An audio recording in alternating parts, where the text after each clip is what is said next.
Salam sejahtera dalam kasih Kristus. Apa kabar Bapak Ibu Saudara sekalian? Selamat bersukacita dalam Tuhan. Semangat menjalani kehidupan, karena Kristus di dalam Roh-Nya yang kudus senantiasa ada bersama-sama dengan kita. Hari ini kita belajar topik yang sungguh menarik, yaitu tantangan memberitakan Injil Yesus Kristus. Berpijak dari kitab 1 Korintus pasal 1 ayat 18 sampai ayat yang ke-25. Sebelum kita mendalami bagian Alkitab ini dan merenungkannya, mari kita berdoa. Ya Bapa Allah yang Maha Kuasa, inilah kami anak-anak-Mu. Kami meyakini dalam menempuh kehidupan Engkaulah yang menuntun kami. Saat ini kami butuh firman-Mu sebagai bekal bagi kami menempuh kehidupan ini. Kami meyakini kami tidak sendirian. Roh Kudus senantiasa ada bersama-sama dengan kami, pun di saat kami mendalami kebenaran firman saat ini. Di dalam nama Tuhan Yesus kami berdoa. Amin. Mari kita membuka 1 Korintus pasal 1 ayat 18 sampai ayat yang ke-25 dalam bingkai judul Hikmat Allah dan Hikmat Manusia. Sebab pemberitaan tentang salib memang adalah kebodohan bagi mereka yang akan binasa, tetapi bagi kita yang diselamatkan, pemberitaan itu adalah kekuatan Allah. Karena ada tertulis, aku akan membinasakan hikmat orang-orang berhikmat, dan kearifan orang-orang bijak akan kulenyapkan. Di manakah orang yang berhikmat? Di manakah ahli Taurat? Di manakah pembantah dari dunia ini? Bukankah Allah telah membuat hikmat dunia ini menjadi kebodohan? Oleh karena dunia dalam hikmat Allah tidak mengenal Allah oleh hikmatnya, maka Allah berkenan menyelamatkan mereka yang percaya oleh kebodohan pemberitaan Injil. Orang-orang Yahudi menghendaki tanda, dan orang-orang Yunani mencari hikmat. Tetapi kami memberitakan Kristus yang disalibkan. Untuk orang-orang Yahudi suatu batu sandungan, dan untuk orang-orang bukan Yahudi suatu kebodohan. Tetapi untuk mereka yang dipanggil, baik orang Yahudi maupun orang bukan Yahudi, Kristus adalah kekuatan Allah dan hikmat Allah. Sebab yang bodoh dari Allah lebih besar hikmatnya daripada manusia, dan yang lemah dari Allah lebih kuat daripada manusia. Salam sejahtera bagi kita semua. Saudara sekalian, yang kita baca saat ini merupakan catatan dari Rasul Paulus. Kita tahu bersama Rasul ini adalah Rasul yang dipilih langsung, yang dijumpai langsung oleh Tuhan Yesus. Ketika dia dalam semangat yang berkobar-kobar mau membinasakan orang Kristen yang berada di Damsyik, Yesus datang menjumpai dia, menampakkan diri langsung kepadanya. Yesus memilih dia sebagai Rasul, memberitakan Injil kepada orang-orang non-Yahudi. Ini tantangan yang dialami oleh Paulus di awal pemberitaan Injil. Sebab Paulus tidak langsung diterima oleh murid-murid Yesus yang lain. Paulus, dia berusaha meyakinkan bahwa Yesus menjumpai dirinya, dan dia adalah Rasul yang dipilih oleh Yesus sendiri. Ada ungkapan bijak yang mengatakan, tantangan dalam hidup selalu mencari pemimpin, dan pemimpin selalu mencari tantangan.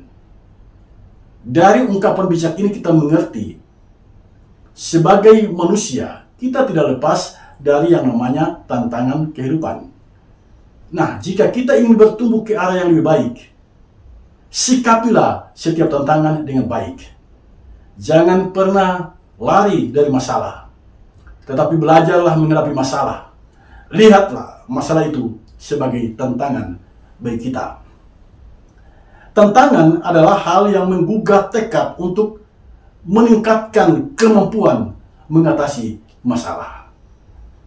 Jadi kalau ada masalah dan kita melihat itu secara positif sebagai sesuatu yang memotivasi kita untuk mengasah kemampuan kita untuk mengatasinya, itulah tantangan. Ketika Paulus memberitakan Injil, ada dua tantangan yang dihadapi. Yang pertama, tantangan itu datang dari bangsanya sendiri, yaitu bangsa Israel atau bangsa Yahudi. Nah, bangsanya ini adalah bangsa yang sangat fanatik dengan hukum Taurat. Hukum Taurat menjadi legalistik. Jadi apapun yang dikerjakan semuanya harus mengacu pada hukum Taurat. Pada satu sisi ini hal yang positif, tetapi pada sisi yang lain, umat terlalu memperhatikan hal-hal yang rinci dari hukum-hukum Tuhan, lalu mengabaikan hal yang substansial, yaitu memperjuangkan kebenaran, keadilan, dan belas kasihan. Nah, orang Yahudi merupakan tantangan bagi Paulus dalam memberitakan Injil, karena orang Yahudi ini berpegang pada hukum Taurat. Dan kita tahu bersama, penekanan dalam hukum Taurat adalah soal keesaan Allah. Jadi ketika Yesus diperkenalkan sebagai Tuhan, bagi orang Yahudi itu adalah batu sandungan. Sulit meyakinkan orang Yahudi tentang hal ini, karena sekian ribu tahun mereka sudah berpegang pada konsep gagasan tentang keesaan Allah. Jadi ketika Yesus diperkenalkan kepada mereka sebagai Tuhan, orang Yahudi sebagian menerima, tetapi sebagian menolaknya. Bagi Paulus, orang-orang yang percaya pada pemberitaan Injil yang dia sampaikan, itu semua adalah karya Allah yang menyelamatkan orang itu. Tetapi orang-orang yang mengeraskan hati adalah orang-orang yang kehilangan kesempatan beroleh kasih karunia itu.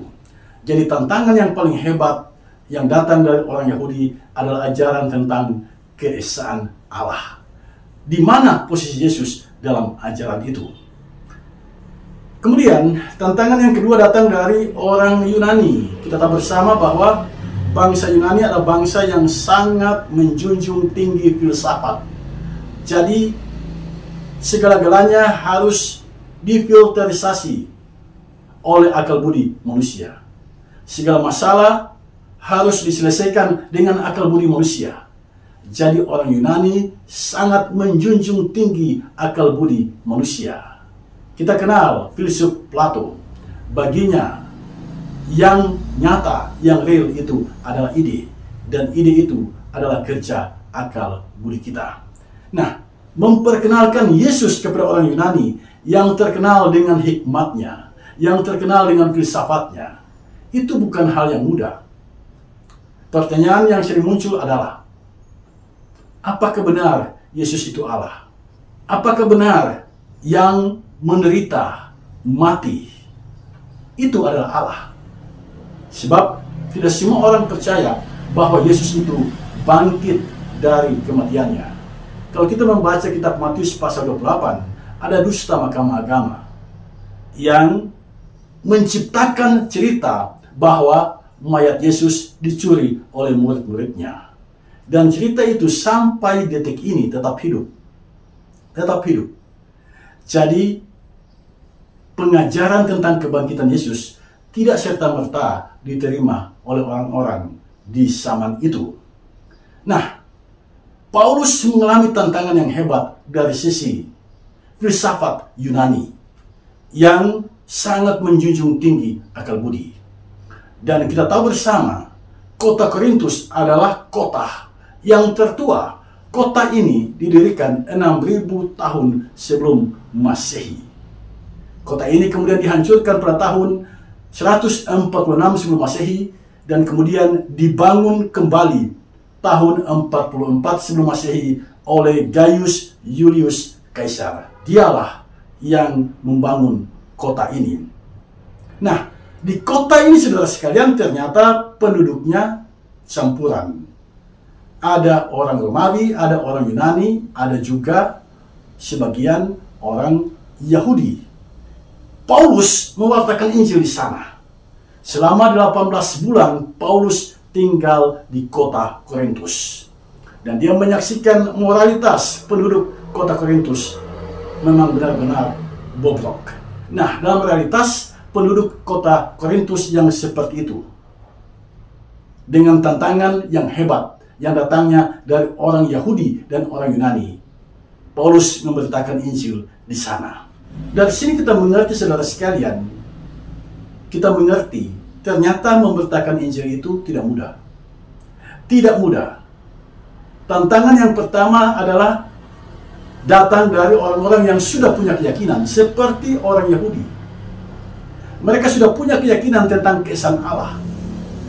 Ketika diperkenalkan tentang Yesus, itu tidaklah mudah diterima oleh orang Yahudi. Tantangan yang kedua datang dari orang Yunani yang mengandalkan akal budi, ya, yang menjunjung tinggi akal budi. Nah, pertanyaan bagi kita sekarang adalah bagaimana dengan realitas hidup kita sekarang? Apa tantangan yang sedang kita hadapi ketika kita mau memperkenalkan Yesus Kristus sebagai Tuhan dan Juru Selamat? Saya melihat ada 5 tantangan. Ada 5 tantangan yang serius yang harus kita hadapi, yang harus kita sikapi dengan bijak. Tantangan yang pertama, ajaran Kristen tentang keesaan Allah. Itu bukan ajaran yang mudah diterima oleh orang-orang yang ada di sekitar kita. Bagaimana kita mengajarkan tentang Allah Bapa, Anak, dan Roh Kudus di tengah-tengah dunia yang sebagian penduduk dunia ini telah punya keyakinan tentang keesaan Allah.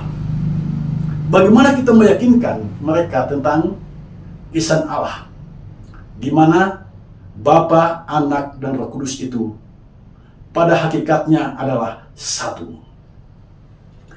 Yang kedua, tantangan yang kedua datang dari filsafat, datang dari hikmat dunia yang mempertanyakan, apakah benar firman menjadi manusia?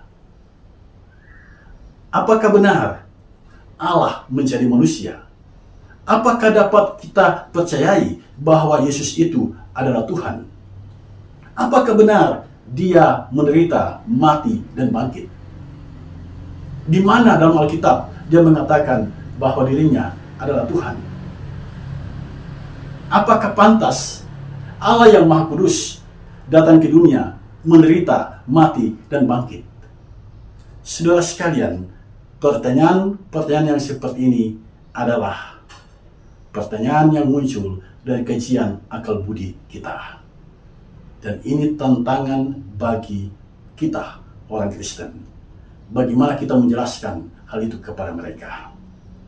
Karena itu menjadi seorang pewarta firman, menjadi gembala, menjadi penginjil, menjadi majelis jemaat, penatua, diaken, menjadi pemimpin umat.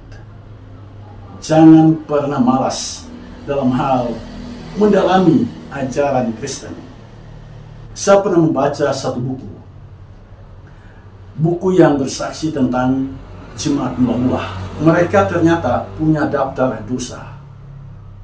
Dan yang menarik adalah nomor urut 1 dosa yang harus dihindari adalah kemalasan. Kalau kita mau memberitakan tentang Yesus sebagai Tuhan dan Juru Selamat, jangan malas.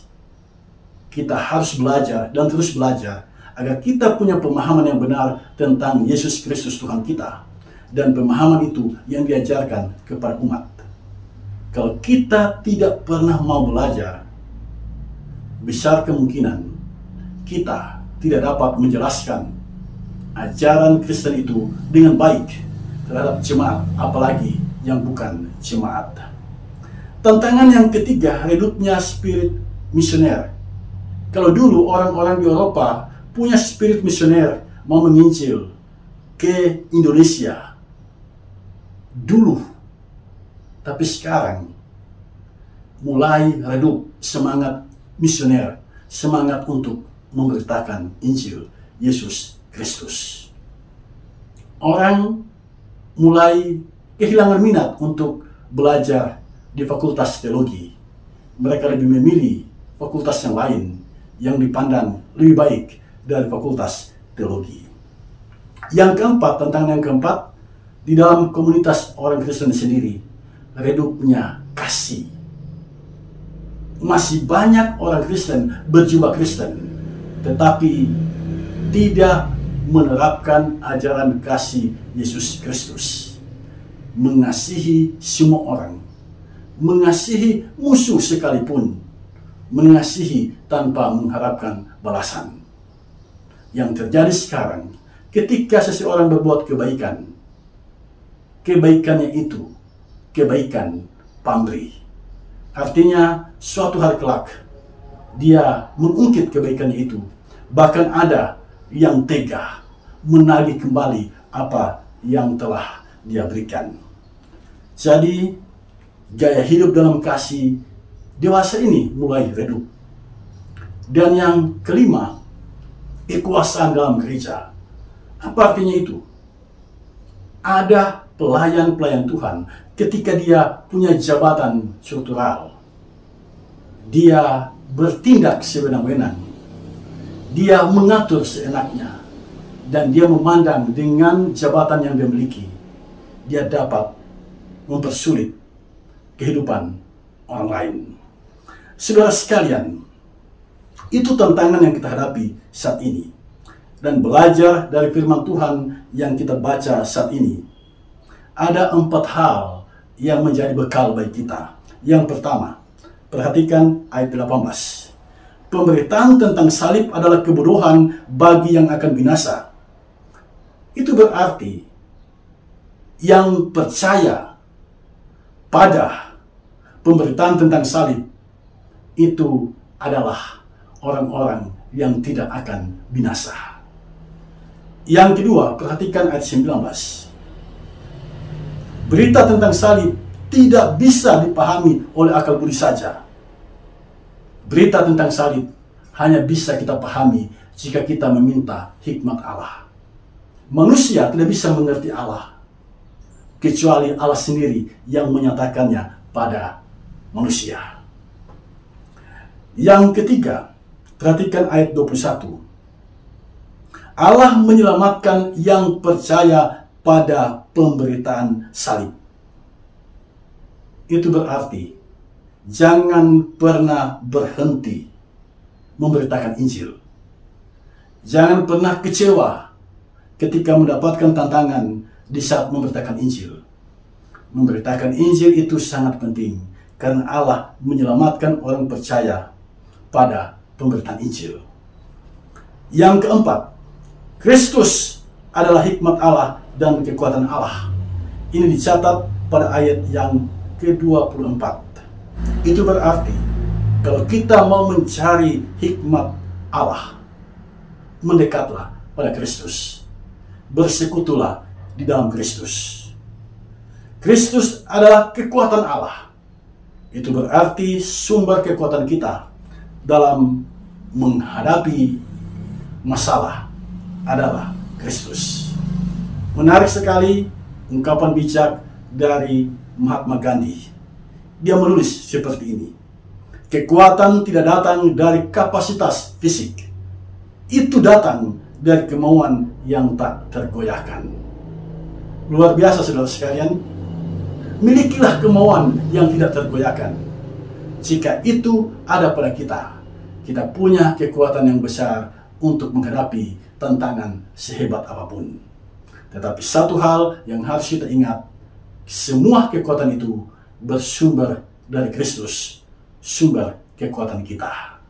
Di minggu sengsara ini, mari kita belajar pada Kristus yang mengalami penderitaan yang hebat. Dia menghadapinya, dan pada akhirnya dia keluar sebagai pemenang dan beroleh kemuliaan. Kristus memberkati kita. Camkanlah ini, tidak ada mahkota tanpa salib. Amin.